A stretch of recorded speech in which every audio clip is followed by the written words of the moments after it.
नमस्कार जी, मध्य प्रदेश छत्तीसगढ़ देख रहे हैं आप। मैं अवधेश कुमार आपकी आवाज की शुरुआत करते हैं और आज आपकी आवाज में बात करेंगे नक्सलियों की जो रणनीति बदल रही है, वक्त के साथ खतरनाक हो रही है और इस रणनीति में बचपन बर्बाद हो रहा है, नक्सलियों का नया कैडर पल रहा है।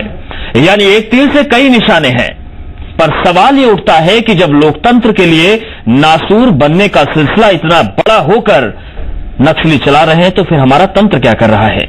आखिर क्या वजह है कि चंद मामलों को निपटाकर हुकूमत तसल्ली के साथ हाथ पर हाथ धरे बैठी रहती है? और ये सवाल इसलिए भी ज्यादा बड़ा हो जाता है क्योंकि एक तरफ हम दावे जरूर कर रहे हैं कि नक्सली अपनी माद में सिमट रहे हैं, लेकिन जब उसी माद में नए कैडर का बीज ट्रेनिंग के साथ बोया जा रहा है तो फिर किस कामयाबी की बात एंटी नक्सल ऑपरेशन की बिना पर की जाती है? ये तमाम सवाल हैं जिनके जवाब जानने की कोशिश करेंगे, चर्चा करेंगे। लेकिन आपको एक रिपोर्ट दिखाते हैं, ये बताते हुए कि जो खबर हम आपको दिखाने जा रहे हैं वो पूरी तरह से विश्वसनीय है। ये जानने के लिए अब हमारी खबर को विश्वसनीयता की कसौटी पर कसते हैं। विश्वसनीयता की 4 कसौटियां हैं। हमारे संवाददाता की मौके पर मौजूदगी, खबरों के विभिन्न स्रोत, खबर पर विशेषज्ञों की राय और खबरों को आप तक पहुंचाने के लिए तकनीक का इस्तेमाल। और अभी जिस खबर की हम चर्चा कर रहे हैं वो भी विश्वसनीयता की इन्हीं कसौटियों पर परखी गई है। तो सबसे पहले नक्सलियों की इस नई चाल को समझिए, उसके बाद चर्चा को आगे बढ़ाएंगे।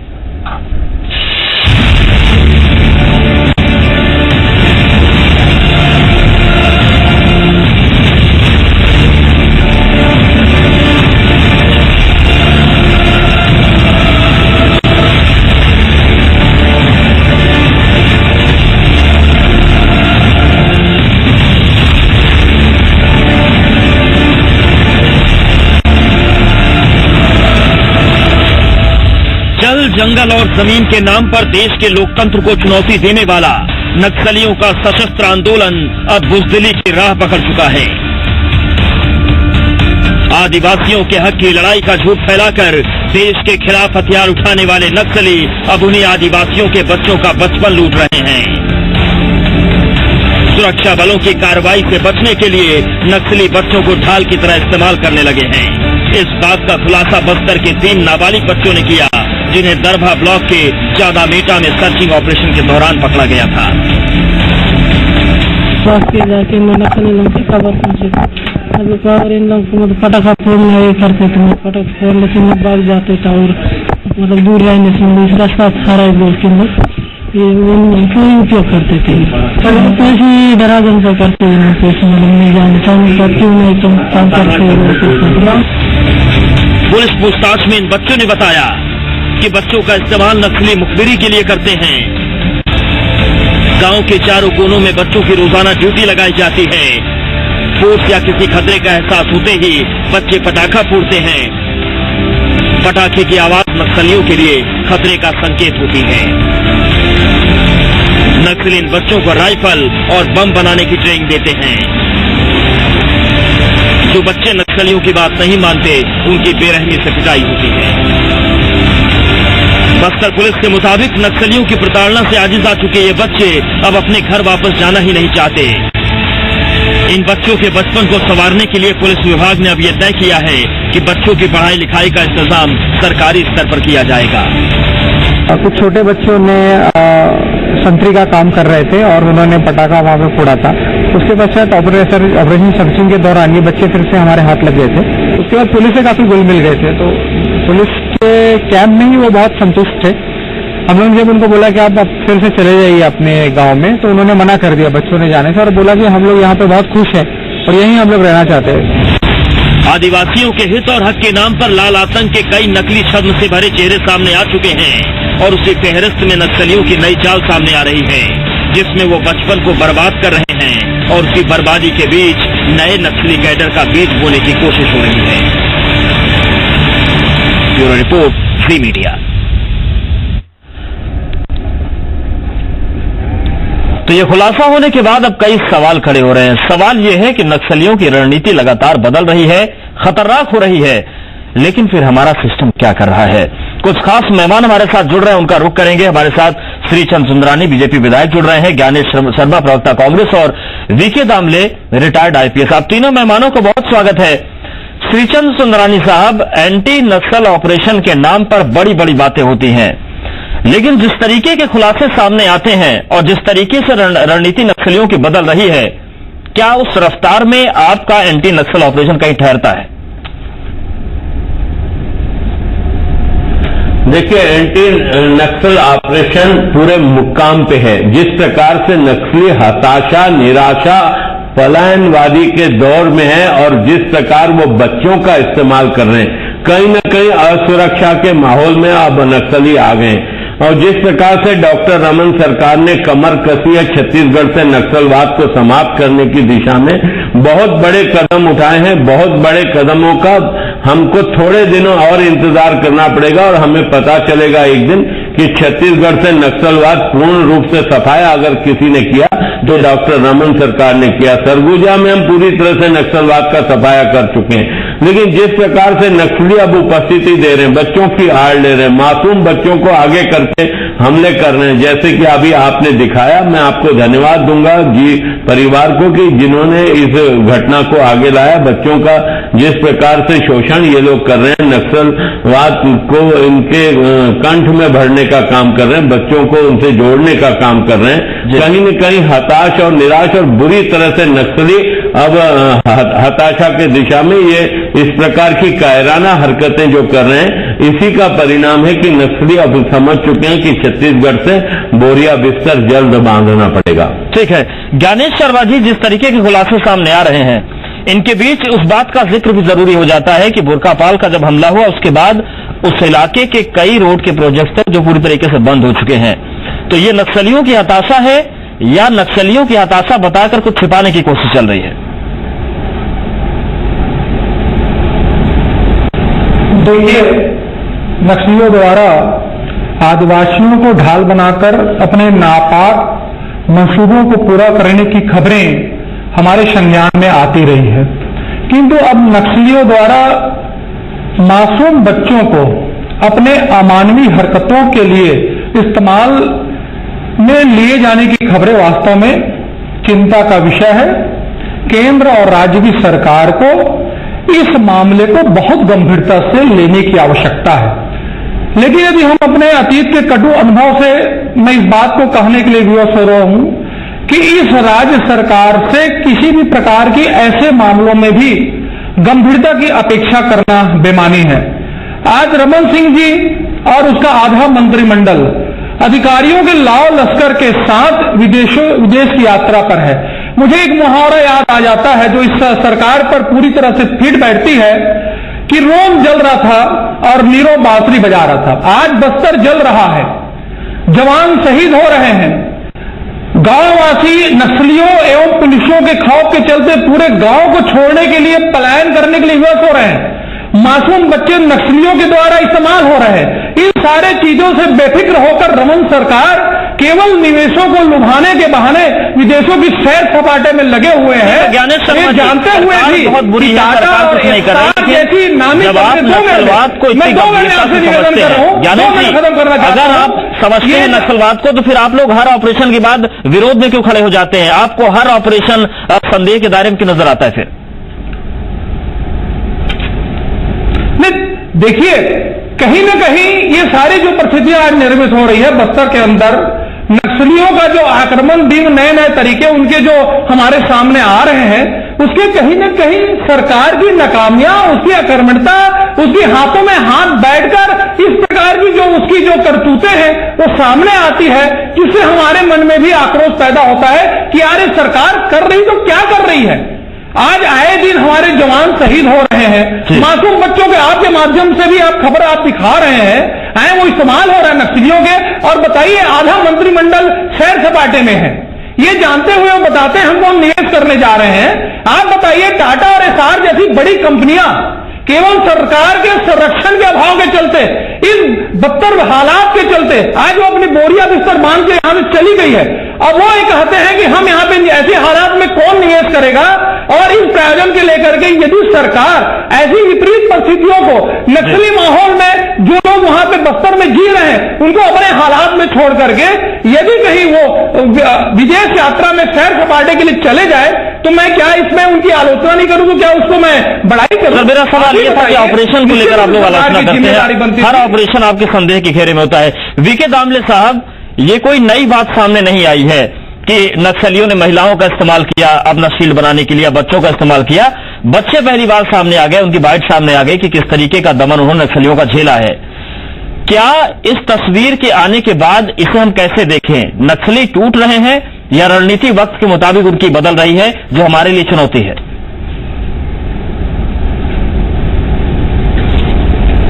देखिए कि वक्त के मुताबिक उनकी रणनीति बदल रही है, तो पुलिस को भी अपनी रणनीति बदलना पड़ेगा।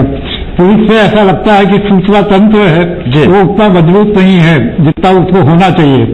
इसलिए जब तक पुलिस का आम जनता से अच्छे ताल्लुकात नहीं रहेंगे तब तक पुलिस सूचना तंत्र मजबूत नहीं हो सकता।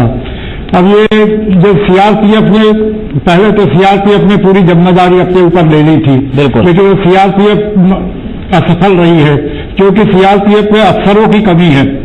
और जब तक अफसर वरिष्ठ अधिकारी इसमें हिस्सा नहीं लेंगे अभियानों में, तब तक ये अभियान सफल नहीं हो सकते हैं। ये ज्यादातर इंस्पेक्टर और इसी रैंक के अफसर अभियान में जाते हैं और गजेटेड ऑफिसर को भी इसमें जाना चाहिए। जो मिलिट्री में एक कंपनी के ऊपर एक कैप्टन होता है जो क्लास 1 अधिकारी होता है, लेकिन पैरा मिलिट्री फोर्स में एक इंस्पेक्टर उनका अधिकारी होता है जो नॉन गजेटेड ऑफिसर है। तो उनकी कार्य प्रणाली में इसका असर पड़ता है और जनता पे वो विश्वास पैदा नहीं कर पाते। अगर बड़ा अधिकारी इन अभियानों को लीड करेंगे तो जनता में विश्वास पैदा होगा और जनता को लगेगा कि ये हमारे सेवक है पुलिस वाले, ये नहीं कि कोई अतिक्रमणकारी है। और इस प्रकार पैसा भी शासन को खर्च करना चाहिए सूचना तंत्र को मजबूत करने के लिए। तो उतना पैसा दिखता इन्फॉर्मर को नहीं मिलता है, इसलिए ज्यादा से ज्यादा पैसा इन्फॉर्मर को तो उनकी पूर्व सूचना मिलती है। मतलब जो बेसिक चीज है वो भी यहाँ पर नक्सल ऑपरेशन में पूरी नहीं हो पा रही है। श्रीचंद सुंदरानी साहब, आपने सुन लिया कि जो रक्षा को विशेषज्ञ हैं वो समझते हैं कि क्या क्या दिक्कतें आ रही हैं। आप लोग सूचना तंत्र मजबूत नहीं कर पा रहे हैं, आप लोग ग्रामीणों पर भरोसा नहीं जीत पा रहे हैं उनका, फिर कैसे नक्सलियों को जीतेंगे? उन्हीं ग्रामीणों के बिना पर वो आते हैं और आपके जवानों को टारगेट करते हैं, अपना ऑपरेशन सफल करके चले जाते हैं। ये सूचना तंत्र को मजबूत बनाने की दिशा में लगातार काम चल रहा है। अभी 80 से ऊपर नए टावर लगाए जा रहे हैं। आप ये मानते हैं कि छत्तीसगढ़ में जो बस्तर का इलाका है, जो नक्सलवाद से प्रभावित इलाका है, वहां पे बहुत साधन अंदर जाके बात करने के नहीं होते, जहां पे नक्सलियों का बहुत ज्यादा प्रभाव है। बहुत छोटा इलाका है, लेकिन फिर भी सरकार ने अभी विकास के माध्यम से कह लीजिए, टावर लगाने के माध्यम से कह लीजिए, या पिछले दिनों जो हमारी लगातार रणनीति चली जिसके तहत नक्सलियों ने आत्मसमर्पण किया, बहुत सारे नक्सली मारे गए।